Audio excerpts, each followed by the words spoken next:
നമസ്കാരം. വേദാംഗ ജ്യോതിഷത്തിലെ അമൂല്യമായ അറിവുകളും ആധ്യാത്മിക ജ്ഞാന ഉപദേശങ്ങളും പകർന്നു തരുന്ന പ്രശാന്തം ആസ്ട്രോ ചാനലിലേക്ക് ഏവർക്കും സ്വാഗതം. ഈ ചാനൽ ഇതുവരെയും സബ്സ്ക്രൈബ് ചെയ്യാത്തവർ ഇപ്പോൾ തന്നെ സബ്സ്ക്രൈബ് ചെയ്യുക. നോട്ടിഫിക്കേഷൻ ലഭിക്കുന്നതിനായി ബെൽ ബട്ടൺ അമർത്തുമല്ലോ. ഒപ്പം ചാനൽ ലൈക്ക് ചെയ്യുക, ഷെയർ ചെയ്യുക, കമൻറ്റ് ചെയ്യുക. കൊല്ലവർഷം 1200 ആണ്ടിലെ ധനു സംക്രമം മകയിരം നക്ഷത്രത്തിലാണ്. ധനു 1-ാം തീയതിയിലെ ഗ്രഹനില അനുസരിച്ച് മേടം രാശിയിൽ ഗുളികനും, എടവത്തിൽ സർവേശ്വരകാരകനായ വ്യാഴവും, മിഥുനം രാശിയിൽ ചന്ദ്രനും, കർക്കിടകത്തിൽ കുജനും, കന്നിരാശിയിൽ കേതുവും, വൃശ്ചികത്തിൽ ബുധനും, ധനുരാശിയിൽ ആദിത്യനും, മകരത്തിൽ ശുക്രനും, കുംഭം രാശിയിൽ ശനിയും, മീനത്തിൽ രാഹുവും സ്ഥിതി ചെയ്യുന്നു. പുണർദം നക്ഷത്രത്തിൽ ജനിച്ചവർക്ക് ധനുമാസം പൊതുവെ ഗുണദോഷ സമ്മിശ്രമായിരിക്കും.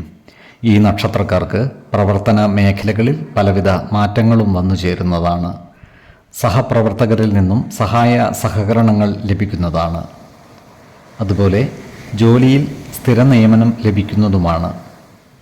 എന്നാൽ സാമ്പത്തിക പ്രയാസങ്ങൾ വന്നു ചേരുവാനുള്ള സാധ്യതകൾ കാണുന്നുണ്ട്. അതിനാൽ സാമ്പത്തിക കാര്യങ്ങൾ കൈകാര്യം ചെയ്യുമ്പോൾ അതീവ ജാഗ്രത പാലിക്കുന്നത് ഗുണകരമായിരിക്കും. വരവ് ചെലവ് കണക്കുകൾ സൂക്ഷിക്കുകയും അനാവശ്യ ചിലവുകൾ നിയന്ത്രിച്ച് നിർത്തുകയും വേണം.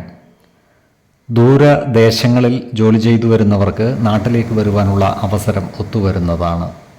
ഈ നക്ഷത്രക്കാരായ അധ്യാപന മേഖലയിൽ പ്രവർത്തിക്കുന്നവർക്ക് കാര്യങ്ങൾ അനുകൂലമാണ്. വിദ്യാഭ്യാസ മേഖലകളിൽ പ്രാവീണ്യം തെളിയിക്കുവാൻ ഇവർക്ക് സാധിക്കുന്നതുമാണ്. അതുപോലെ ഇവർക്ക് വരുമാന വർധനവ് ഉണ്ടാകുന്നതുമാണ്. ഈ നക്ഷത്രക്കാരായ വക്കീലന്മാർക്കും കാര്യങ്ങൾ അനുകൂലമാണ്. ഏറ്റെടുക്കുന്ന കേസുകളിൽ വിജയം വരിക്കുവാനും പേരും പ്രശസ്തിയും നേടിയെടുക്കുവാനും ഇവർക്ക് സാധിക്കുന്നതുമാണ്. മിഥുനക്കൂറിൽ വരുന്ന ഈ നക്ഷത്രക്കാർക്ക് ദൂരയാത്രകൾ ആവശ്യമായി വരുന്നതാണ്. ഇവർക്ക് സർക്കാരിൽ നിന്നുമുള്ള ചില നടപടികൾ വന്നു ചേരുവാനുള്ള സാധ്യതകൾ കാണുന്നുണ്ട്. എന്നാൽ ഏറ്റെടുക്കുന്ന കാര്യങ്ങളിൽ വിജയം വരിക്കുവാനും സ്ഥാനമാനങ്ങൾ നേടിയെടുക്കുവാനും ഇവർക്ക് സാധിക്കുന്നതാണ്. ചിലരിൽ നിന്നും ശത്രുതാ മനോഭാവത്തോടെയുള്ള പെരുമാറ്റം ഉണ്ടാകുവാനുള്ള സാധ്യതകളുണ്ട്. എന്നാൽ സ്നേഹപൂർവമായ പെരുമാറ്റത്തിലൂടെ അവരുടെ ഇഷ്ടം നേടിയെടുക്കുവാൻ പരിശ്രമിക്കേണ്ടതുമാണ്.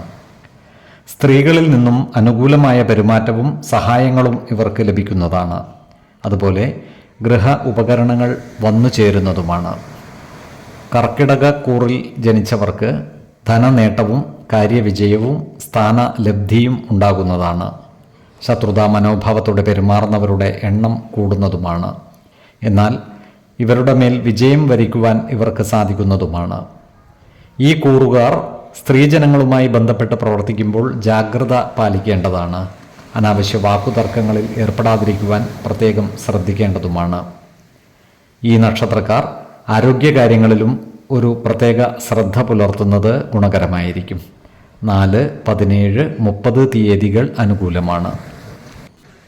ഈ നക്ഷത്രക്കാർ ജനിച്ച സമയത്തെ അടിസ്ഥാനമാക്കിയുള്ള ജാതകത്തിലെ ലഗ്ന രാശിയുടെയും ലഗ്ന അധിപന്റെയും സ്ഥിതിയും ശുഭപാപ ഭാവങ്ങളുടെ സ്ഥിതിയും ഓരോ രാശിയിലെയും ഗ്രഹങ്ങളുടെ സ്ഥിതിയും അനുസരിച്ച് ഇവരുടെ പൊതുഫലത്തിൽ ഏറ്റക്കുറച്ചിലുകൾ ഉണ്ടാകുവാനിടയുണ്ട്.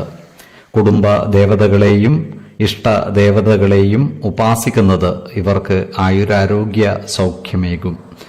ഇഷ്ടദേവതാ മന്ത്രം 108 തവണ ദിനംതോറും ലിഖിത ജപം ചെയ്തു വരുന്നത് ഇവർക്ക് സർവ ഐശ്വര്യങ്ങളുമേകും. നല്ല വ്യക്തി സാധനകളോടെയും ഉപാസനകളോടെയും മുന്നേറിയാൽ സർവേശ്വരാനുഗ്രഹത്താൽ ഇവരുടെ സർവകാര്യങ്ങളും മംഗളകരമാകും.